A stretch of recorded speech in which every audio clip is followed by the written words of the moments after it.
Gopala Astrology channel, where the science meets astrology for common man's understanding. Subscribe and stay tuned to this channel for continued astrological updates.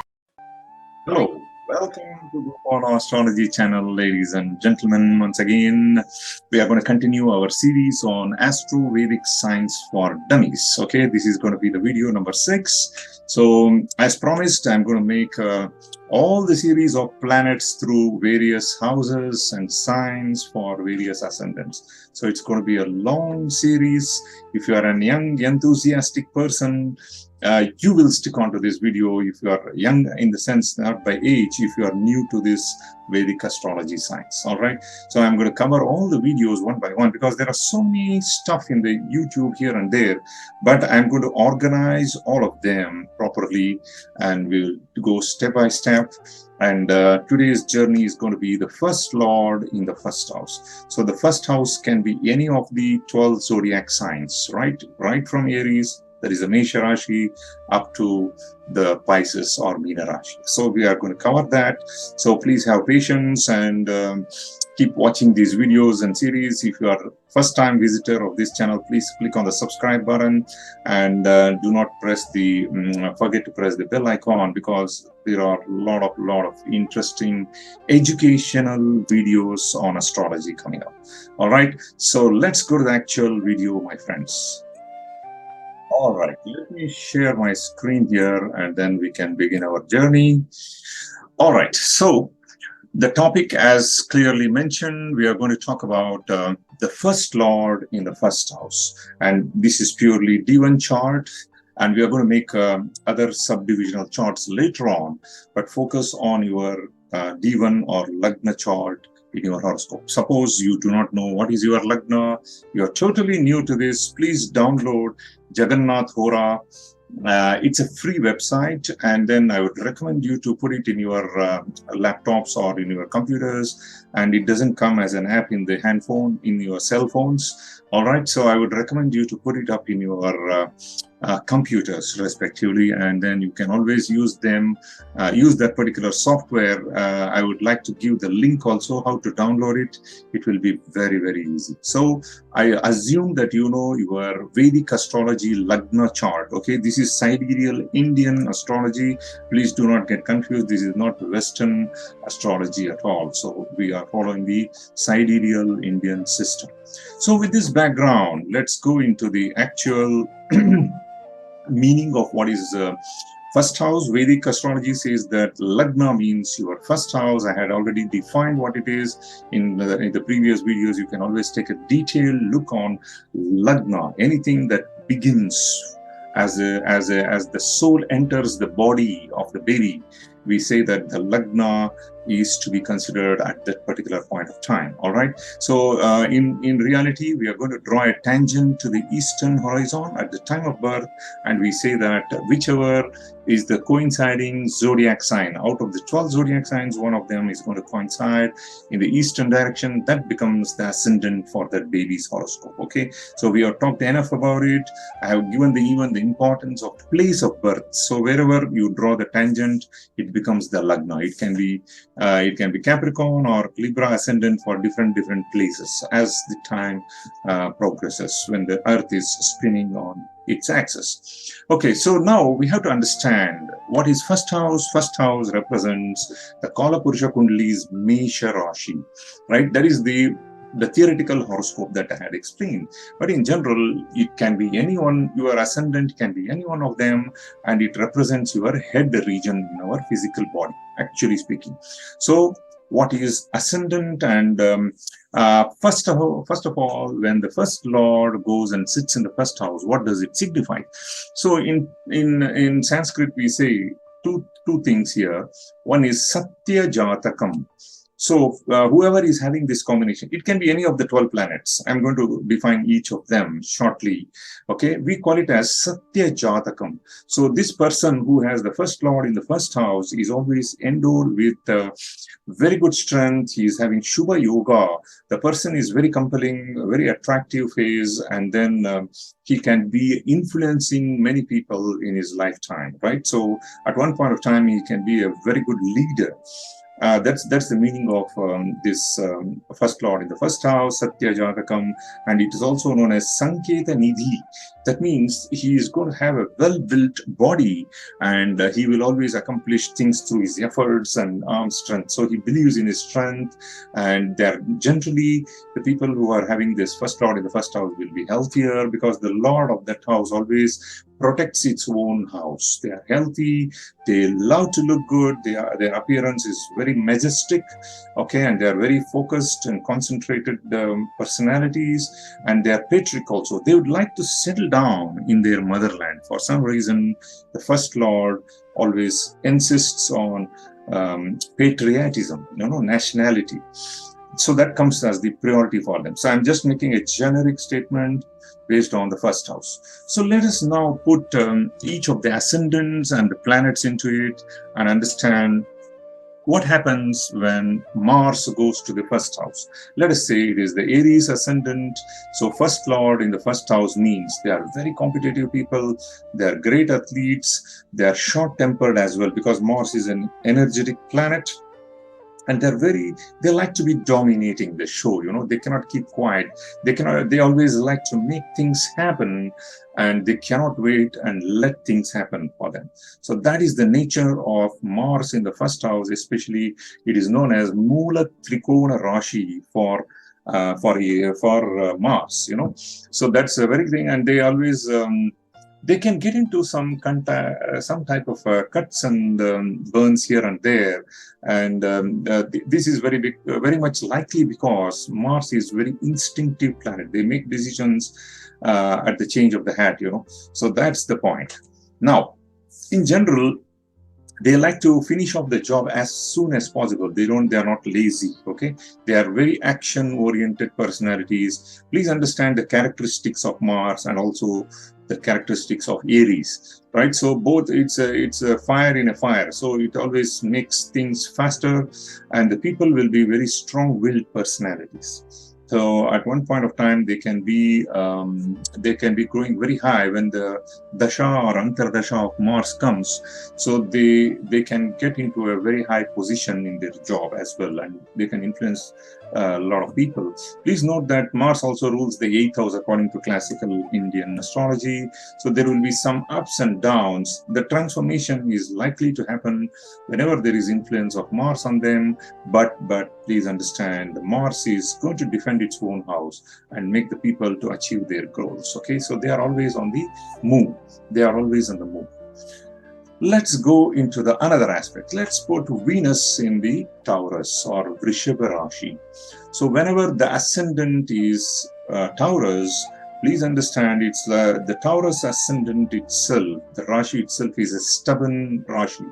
It needs financial security, right? So in this, we are going to put Venus there. So what happens? Venus is a very sensual planet. It's a planet of luxuries, pleasures, all type of pleasures. These are the people who like to put always their appearance beautiful. If she's a lady, she's always going to put up the makeup. Only then she will come to the come out of the house or step out of even their rooms. So they will have a beautiful hair, because the Venus in the first house can give very good hair. Most of the cine actresses or actors who look very beautiful will have this combination, right? So please understand, they have the tendency to have some kind of a kidney problems or diabetes problems in the later part of their life, because they have a tendency to eat a lot of sweet items, luxury items, luxury sweets, right? So please understand that. And then of course, they always want to look beautiful. As they get aged, they have a constant worry, how they are going to appear themselves, in front of others. So money is huge for these people. So they give a lot of importance for money. As I told you, Taurus is the sign which wants security, right? Secure feeling. They do not take much risks. If at all they take risks, they have calculated risks, and it's very important for them to preserve the wealth. They save a lot of money. They can be very rich people also. Rich people will have the Taurus ascendant with Venus in that house, okay?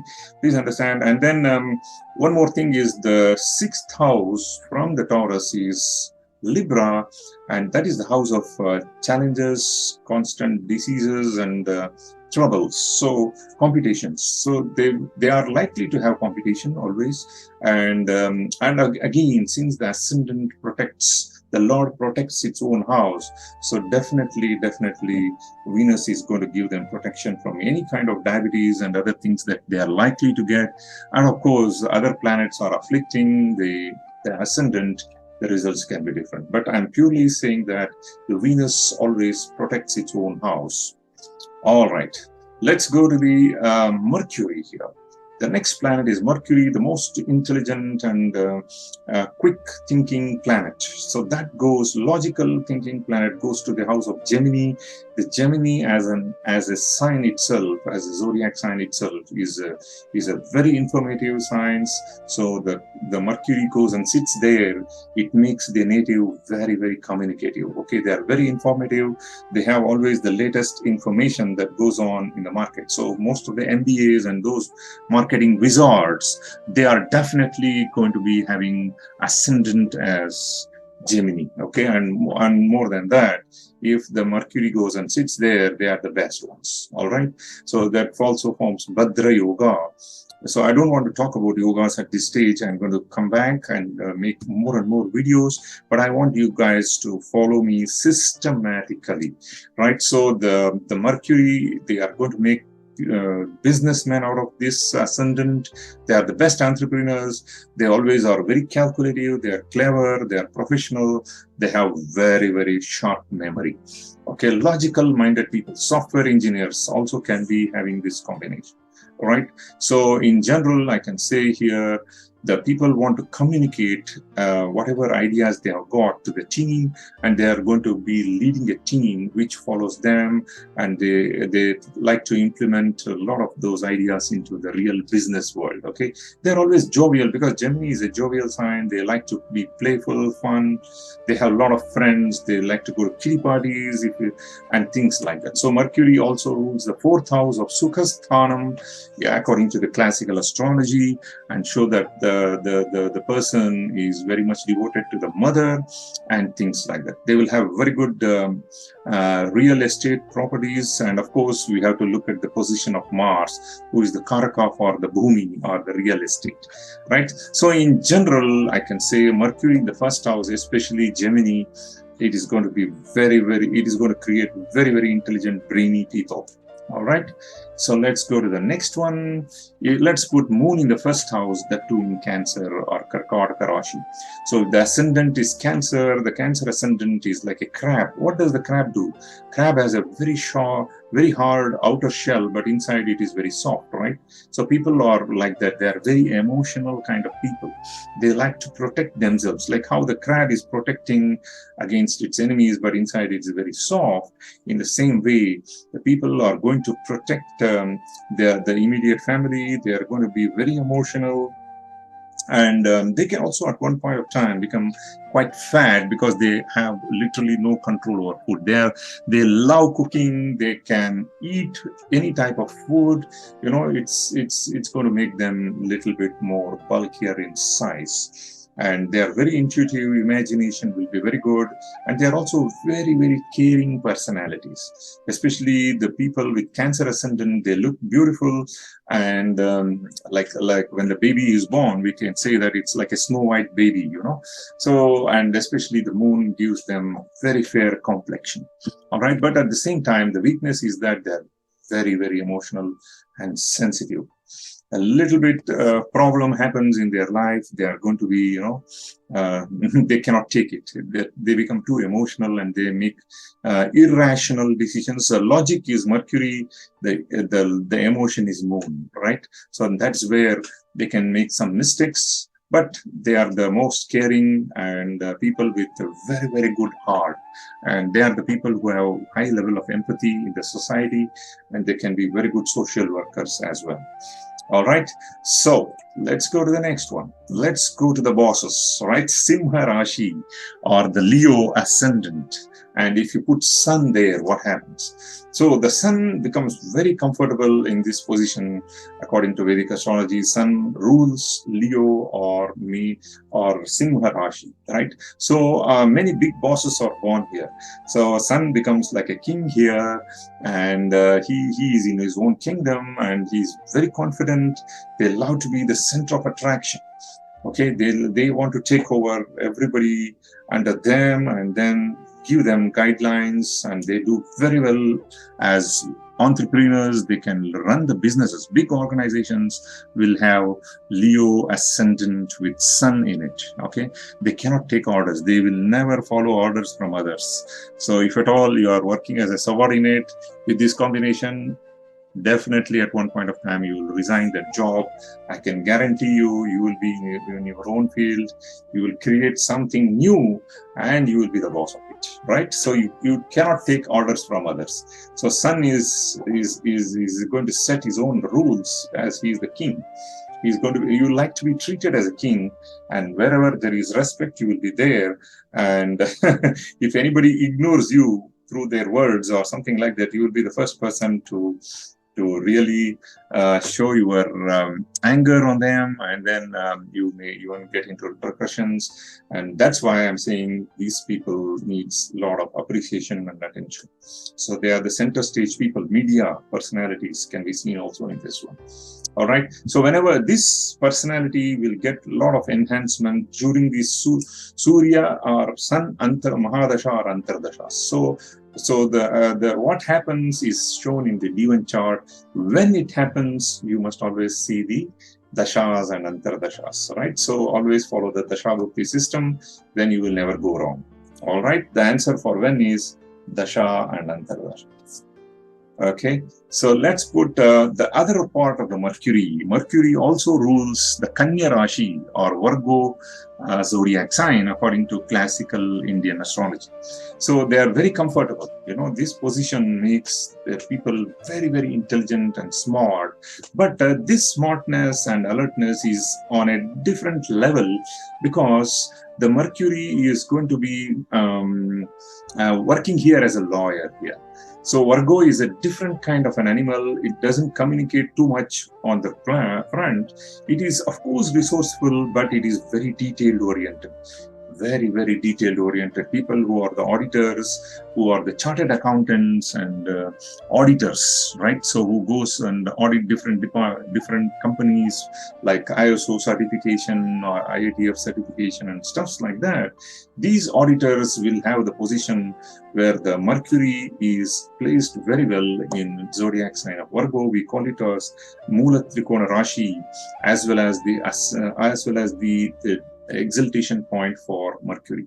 So 15 degrees becomes the deepest exaltation point for Mercury in Virgo according to classical astrology. All right, so that's how it is. And these people love to be the center of attraction again, and they make very good auditors. So the people here, they are not too much fun-loving. You know, they are very practical, perfectionist. The key word for this is they are perfectionist, very analytical, very critical. Okay, in the matters of marriage also, they look for the best in the spouse, and they do all those matchmakings, and only then they will get into. They don't make the decisions fast as the Gemini Mercury. Okay, this is a different type of Mercury. Please understand, they are very much career-oriented people. Whatever they do, they will do with some interest and purpose. They put in their heart. You know, they can be very good managers. They cannot become business entrepreneurs. So there is a big difference. The Gemini ascendant people, they are the marketing people. They talk a lot, they communicate a lot. Whereas the Mercury in the Virgo behaves as very good managers, very good auditors, who are very detailed oriented and very patient people. Gemini Mercury, they do not have patience, whereas the Virgo Mercury, they have a lot of patience. All right. In the same way, let's put the other part of Venus going into Libra as ascendant. So Libra is a very artistic sign, peace-loving, sensual, and very lovely sign, you know. And this is the zodiac sign where Venus forms what is known as Malavya Yoga. So the first lord is the first house with as Venus there. They are the real beautiful people, especially the women in this form. They will be very attractive, a very attractive face and eyes, and very soft and silky hair will be there for them. All right, they look for the partners who can increase their wealth, of course, and of course they are very they love luxurious things. People who travel, they live in luxury hotels, and all these things can be seen here. Most of the Bollywood and Hollywood actors and actresses, they are very surely going to have Venus in the first house, especially if they are with Libra ascendant. You will get the best out of them. All right, so a lot of things to be taken. If you are interested, you can always take a screenshot of this and try to understand and read that the first house Venus is the best to have. Okay, people with luxury and happiness can be seen here at any circumstance. Of course, Venus also rules the 8th house according to Indian astrology, and Taurus is ruled by them. They may develop some kind of sicknesses every now and then, but the Venus is always going to protect them, as it is owning both the houses. Okay, the Lord never follows. If you are the owner of the house, you will never destroy your own house, isn't it? That is the way the Venus is going to work as the Lord of first house for Libra. Let's go to the next ascendant, the Mars. As I told you, how Mars is so dynamic and expressive in physical terms in Mesha Rashi or the Aries ascendant, whereas here they are the mental warriors in Scorpio ascendant, right? So Mars becomes a very competitive planet here, and that people are going to be still athletes. But these people are highly short-tempered personalities. They are very dominating again, but they do not tell you in front. They are like cutthroat. They work behind the scene, you know. You do not know what they are plotting, and they are like a stinging scorpions. So if this type of Mars is there in anybody's horoscope, you should not take chance and you should not go and hurt them. They will not even tell you they are hurted, and then they will take action. They will never forget to retaliate. They will always remember. Okay, anything that has been done to them, they will always take the retaliate. They retaliate against you. So one has to be very careful with this combination of Mars, as Mars is going deep inside. Since Scorpio is something which is hidden below the ground, and these people are very revengeful. Okay, revenge becomes their motto in the life. So we have to be very careful with them. But the point here is that Scorpio ascendant people, they will be full of changes and transformation. A lot of ups and downs in life. They may suddenly become, penniless, and suddenly they become very rich and stuffs like that. So they will have a lot of obstacles in their way, and so on and so forth. So whereas physically active people, you can see with Mars in the zodiac sign of Aries, whereas the people with Mars in the Scorpio, they are very active mentally. The Martian energy is going into their mind, and they secretly work on many missions. People who are in detective agencies and things like that, they can be seen here. All right, so that's the way it is. And let's put Jupiter now in the first house. Okay, so if it is a Sagittarius ascendant, Jupiter goes to the first house. They are very sophisticated personalities. They become very optimistic, so they are the gurus, they are the teachers, they are the one who becomes professors, lecturers, and they will be best known teachers because they transform the lives of students. Most of the universities who have the best teachers award and things like that, they may have this combination. So they transform the lives of students, and these students will never forget them. Even after many years, they will come back to their professor, and they will be very thankful for all the lessons that was taught to them in the university. So that is how the Jupiter behaves in the optimistic sign of Sagittarius, and I can say a lot of positive things about it. They are real gurus, and these people do not do just for the sake of money making. They are the people who really instill knowledge in their communication will be extremely good, because you see who is the seventh house there. Seventh house is Gemini. Gemini is all about resources and information. So seventh house is representing other people. So Jupiter directly aspects the seventh house here and develops the society in a good way. So I just have only one thing to say: these are the philosophers and guide to the society. All right, it shows a lot of wealth. People can be rich as well. And then let's put Saturn in the first house. This is a different type of a combination here. Saturn rules Capricorn and Aquarius according to the Indian astrology. So that means second lord also comes to the first house. That is the meaning of it. So that means these people are very hardworking, because Saturn is in its own house of Capricorn, which represents discipline. Okay, they try to discipline others. They can be bosses, they can be very good managers, and they can be good CEOs as well. But the initial first half of their life will be lots of transformation. They feel frustration because Saturn gives results slowly. Their appearance will be a little bit older compared to their real age, right? Because Saturn represents old age. So people who are having this combination look at least 5 to 10 years older than what they are really, they age faster.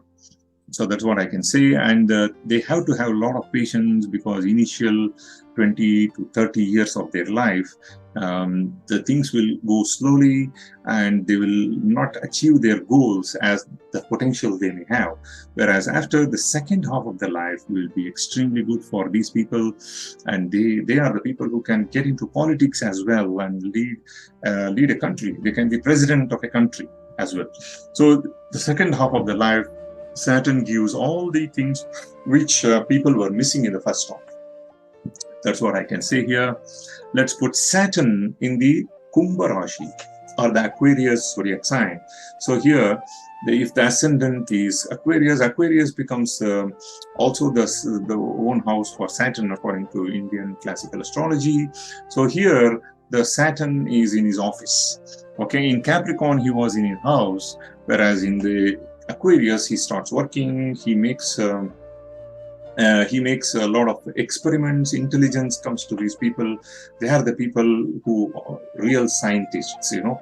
And then they also have the first half of their life with a lot of frustrations, and they may face delays in their lives.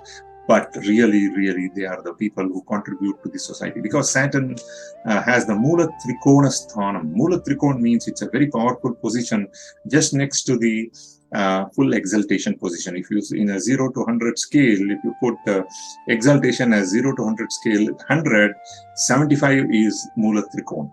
That means so much of strength the planet has in its Mula Trikona Sthanam. Right? So the people are all about making things better for others. They are the scientists, they innovate and invent a lot of great things that helps masses. All right, so that's how it is. And they also, Saturn rules the 12th house of foreign lands and isolated places. So they may work in big multinational companies which are having headquarters in the foreign lands.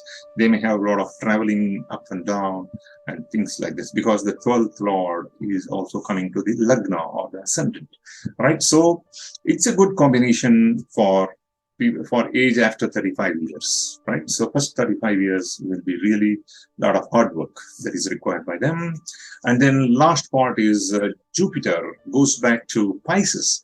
Pisces is a very spiritual zodiac sign. This is the last zodiac sign. And the people who are here with this combination, they become more of a spiritual kind of a gurus. The people with Sagittarius Jupiter, they are more of a teachers who are very open in communication, whereas In Pisces, Jupiter becomes a guru who is teaching real meditation and stuffs like that. They go to the spirituality, right? So they are interested in deeper aspects of meditation, and they like to build a kind of ashram or something like that. They have a lot of followers with them, and then they take the spirituality to the next level. Okay, so that's the difference between the zodiac sign of Sagittarius and zodiac sign of Pisces. Pisces is all about introvert. Sagittarius is all about extrovert, right? So very spiritual in their field, and the people who seeks peace, right? So they are the peacemakers, and as Jupiter here goes there, it becomes like a very dormant in nature and communicates less, works more, and believes more in silence. And that's what I can say here. So with this, we have come to the end of this video. If you have any questions, please put it in the comment section. I'll be very, very glad to reply to you whenever I have free time. You might have noticed, other than unlike other YouTubers, I'm very interested to really answer your questions, and if there is any delay in answering the questions, please do not feel frustrated. I might be busy in some other things. I will always come back to you and respond to you. All right. Thank you very much. See you. Bye-bye.